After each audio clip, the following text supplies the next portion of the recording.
my vlog. So ngayon nga day off ko at naisipan ko maglinis ngayon ng aking bahay at naglaba na rin. Dahil wala akong magawa ay naglaba ako ngayon at naglinis ng aking kwarto at ng bahay. So ngayon nga nakikita nyo na naglilinis ako ng kwarto at inaayos ko yung mga gamit na dinala ng nanay ko.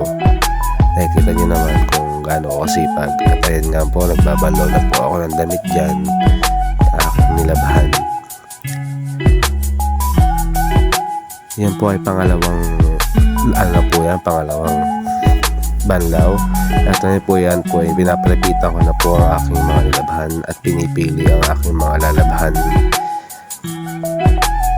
Ngayon po ay nagsasampay po ako ng aking mga sampayin at mga nalabahan na damit.